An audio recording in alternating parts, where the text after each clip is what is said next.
सभी मित्रों का इस ईशावास्योपनिषद की कक्षा में पुनः स्वागत एवं अभिनंदन है। मित्रों, सीईसी गुरुकुल द्वारा आयोजित इस व्याख्यान श्रृंखला में हम ईशावास्योपनिषद के अभी तक 11 मंत्रों पर चर्चा कर चुके हैं। अब 12वें मंत्र में एक नए विषय का प्रारंभ होता है, संभूति तथा असंभूति।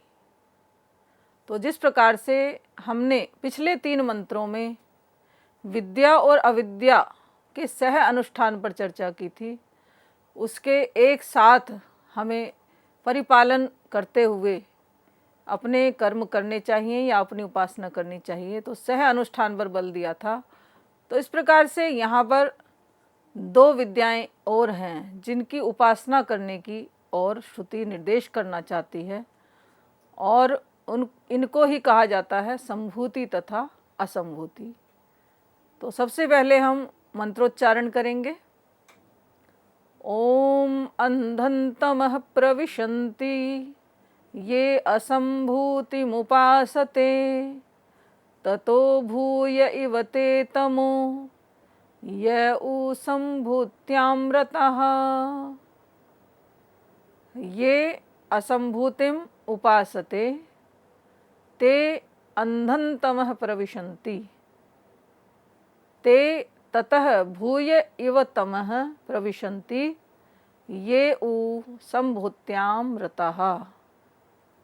अर्थात वे मनुष्य गहरे अंधकार में प्रवेश करते हैं जो प्रकृति की उपासना में लगे हैं, और इससे भी अधिक गहरे अंधकार में वे जाते हैं जो प्राकृतिक कारण जगत में लीन रहते हैं। तो इसमें 2 शब्द आए विद्यार्थियों, एक है संभूति और दूसरा है असंभूति। तो संभूति का तात्पर्य है यहाँ पर क्या है और असंभूति का क्या है, इसको जानेंगे। तो कहा संभूति और असंभूति कुछ कठिन से शब्द प्रतीत होते हैं जो कि व्यावहारिक जगत में इतने प्रचलित नहीं हैं, किंतु जब हम इसके व्याकरण पर थोड़ा विचार करते हैं तो बिल्कुल आसान हो जाते हैं, सरलता से हमें समझ में आ जाते हैं।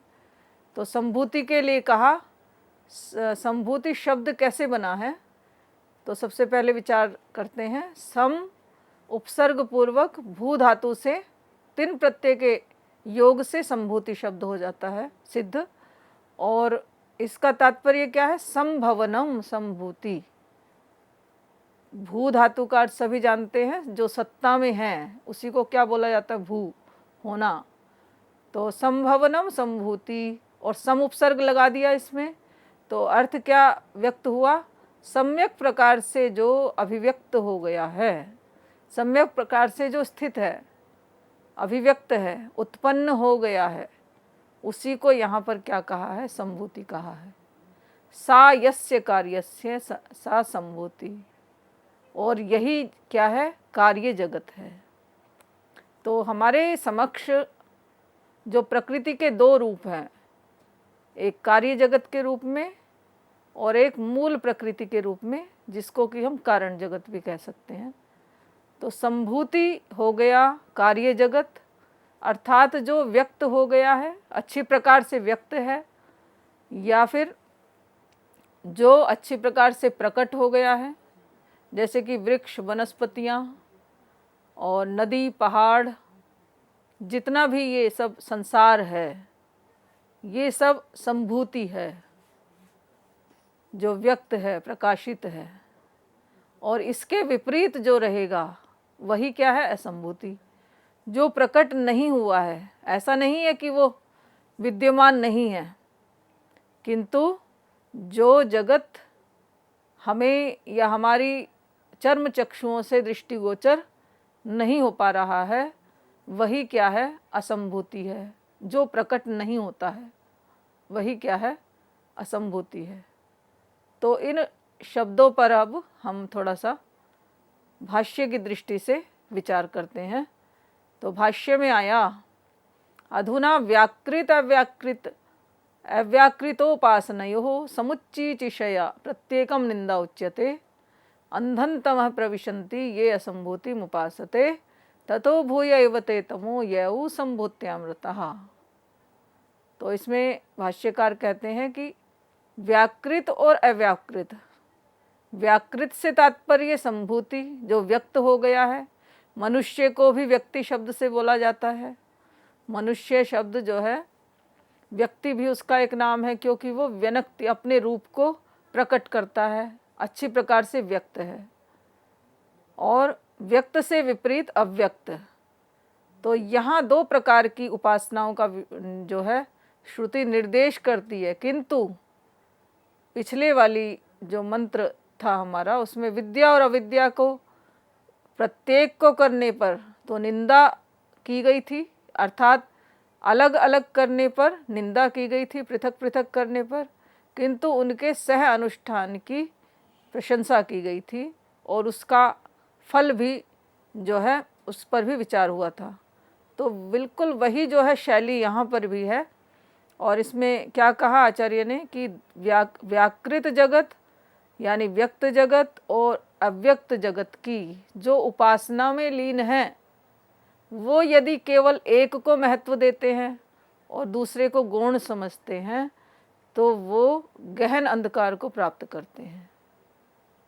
तो व्याकृत और अव्याकृत की सह अनुष्ठान की यहाँ पर इच्छा करते हुए श्रुति जो है निर्दिष्ट करना चाहती है, किंतु यदि इनके साथ व्यक्त के साथ अव्यक्त की उपेक्षा कर दी तो उसकी निंदा है, और यदि अव्यक्त के साथ व्यक्त की क्या है उपेक्षा की तो उसकी भी श्रुति निंदा करती है। तो हमें परिपालन करना है, तो व्यक्त को भी महत्व देना है और अव्यक्त को भी महत्व देना है। जो प्रकट जगत है उसको भी हमें महत्व देना है और अव्यक्त जगत है उसको भी महत्व देना है। यदि हम पृथक पृथक एक एक को महत्व देंगे तो उसकी जो है श्रुति क्या करती है, निंदा करती है, और आगे श्रेष्ठ बताने के उपाय भी इसमें बताती है कि सह अनुष्ठान कैसे हो और उनके क्या क्या परिणाम होंगे। तो सबसे पहले संभूति को हमने जाना, अब थोड़ा इसको विस्तार से जानने का प्रयास करते हैं। भाष्य के अनुसार तस्या अन्या असंभूति, तो सबसे पहले असंभूति शब्द को इन्होंने यहाँ पर प्रकट किया है। तो असंभूति से तात्पर्य है प्रकृति। तो पहला अर्थ बताया आचार्य शंकर ने प्रकृति ही, आगे कहा कारणम, प्रकृति को भी असंभूति कह सकते हैं। कारणम अर्थात कारण भी क्या है, असंभूति है। और एक नाम दिया अविद्या, अर्थात असंभूति अर्थात अविद्या, और एक और नाम इसमें दिया अव्याकृत आख्या, जो व्यक्त नहीं हुई है, जो कि अच्छी प्रकार से प्रकाशित नहीं हुई है, अव्यक्त है, वही क्या है असंभूति। तो ये सब एक प्रकार से पर्यायवाची के रूप में यहाँ पर प्रस्तुत किए हैं, किंतु जब हम इस पर विचार करते हैं तो हमें अच्छी प्रकार से अधिगम होता है कि ये चारों ही अर्थ असंभूति में घटित हो जाते हैं। जैसे कि प्रकृति ही शब्द यहाँ पर आया, तो हम प्रकृति किसको बोलते हैं, जो हमारे समक्ष व्यक्त है उसी को हम प्रकृति नाम से जानते हैं। किंतु ये जो व्यक्त होने वाली प्रकृति है, इसके पीछे भी कारण क्या है, मूल प्रकृति। तो ये हमें शास्त्रीय ज्ञान करने से ये अर्थ हमें प्रतीत होता है। जैसा कि सांख्य दर्शन में आता भी है कि इस प्रकृति का निर्माण कैसे हुआ, तो उसमें 25 तत्वों की चर्चा की गई है। तो उसी में कहा गया प्रकृतेर महान, प्रकृति से महत तत्व की उत्पत्ति हुई है। महतो अहंकार है, महत तत्व से अहंकार की, और अहंकारात पंच तन्मात्राणि। तो इस प्रकार से उस क्रम को यहाँ पर इस बड़े से सूत्र में निर्देशित किया गया है। तो कहने का अभिप्राय ये है कि सबसे मूल कारण यदि कोई है इस जगत का, तो वो क्या है? प्रकृति। और प्रकृति वास्तव में क्या है? प्रकृति कारण, जो कि कारण स्वरूपा है। और इसी सूत्र में कहा सत्व रजस तमसाम साम्यावस्था प्रकृति। जो 3 गुण है वही वास्तव में क्या है? प्रकृति है। त्रिगुणात्मिका प्रकृति जिसको बोला जा सकता है। तो इस मूल प्रकृति से ही इस दृश्य जगत का क्या है? निर्माण हुआ है। तो ये जो दृश्य जगत है, सत्व रजस तमसाम साम्यावस्था प्रकृति, सत्व रजस तमस के संयोग से ही ये उत्पन्न हुआ है। और यही जब त्रिगुण मूल प्रकृति में होते हैं तो वो साम्यावस्था में होते हैं। सत्व रजस तमसाम साम्यावस्था प्रकृति, तो सम अवस्था मूल प्रकृति, और जब इनकी विकृत अवस्था होती है वही क्या होती है? दृश्य जगत कहलाता है। तो इस प्रकार से प्रकृति के अर्थ को यहाँ पर स्पष्ट किया। आगे कहा असंभूति को कारण भी कह सकते हैं, अर्थात जो ये जगत हमें दिखाई दे रहा है ये कार्य जगत है, और इसके मूल में और किसी न किसी कार्य का कोई ना कोई कारण होता है। तो जो असंभूति है वो क्या है? अव्यक्त है। तो इस कारण से वो क्या है? कारण है। इस जगत का कारण वास्तव में क्या है? इस जगत का कारण सत्व रज और तम, ये 3 गुण हैं, त्रिगुणात्मिका प्रकृति। तो प्रकृति को माया भी शंकराचार्य बार बार कहते हैं। प्रकृतिम तो मायाम विद्यात, प्रकृति को माया अर्थ से जाना जाता है, जैसा कि गीता में भी आया। और सत्व रजस तमस ये कारण के रूप में विद्यमान है। तो इन्हीं कारणों को क्या कहा है यहाँ पर? सत्व रजस तमस जो 3 गुण हैं, यहाँ पर असंभूति नाम दिया गया है। और असंभूति के लिए अविद्या शब्द का प्रयोग भी यहाँ पर किया गया है। तो असंभूति अविद्या कैसे है? जो व्यक्त नहीं है उनको, जिसको हमने कहा सत्व रजस तमस, तमस कारण रूपी क्या है? ये प्रकृति है, कार्य जगत है। तो वो अविद्या कैसे हो सकता है? तो अविद्या का अर्थ केवल यही नहीं होता कि ज्ञान का अभाव, ज्ञान के अभाव को ही अविद्या नहीं कहा जाता है। अविद्या से तात्पर्य यहाँ पर है कि ये जो सत्व रजस तमस हैं, यदि ये बने रहते हैं किसी साधक के मन में, तो परमात्मा तक पहुँचने में बाधा हैं। आत्म तत्व के ज्ञान में ये सभी क्या है? बाधक बन सकते हैं। तो इस दृष्टि से यहाँ पर सत्व रजस तमस को क्या कहा गया है? अविद्या कहा गया है। क्योंकि जब तमोगुण प्रधान प्रकृति होती है तो उसमें आलस्य, प्रमाद आदि उत्पन्न होते हैं। इसी प्रकार से रजोगुण प्रधान जब प्रकृति होती है किसी की, तो उसमें बहुत ही चंचलता, अस्थिरता ये दिखाई देती है। इसी प्रकार से कहा कि भाई सत्वगुण कैसे अविद्या है? जब 3 गुण अविद्या हैं तो सत्वगुण कैसे अविद्या हो सकता है? तो कहा कि सत्वगुण में भी जो आत्मा से संबंधित ज्ञान है वो यदि नहीं हो रहा है वो भी बाधक है। क्योंकि किसी भी ज्ञान को हम जब अंदर तक पहुंचना चाहते हैं और उसमें जब आनंद की अनुभूति होने लगती है तो वह ज्ञान भी क्या बन जाता है? बाधक बन जाता है।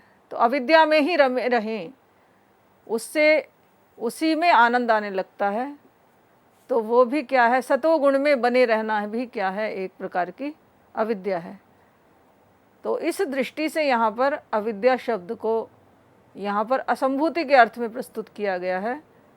तो यहाँ ध्यान रखिएगा कि इस मंत्र में, इस अध्याय में, जो कि यजुर्वेद का 40वां अध्याय है और ईशावास्योपनिषद के नाम से जाना जाता है, इसको हम आत्मा को केंद्रित करके अध्ययन कर रहे हैं।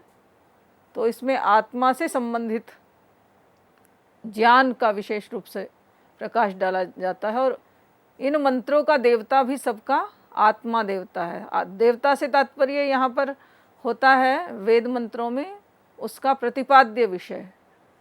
तो आत्मा ही प्रतिपाद्य विषय है, ज्ञातव्य विषय है।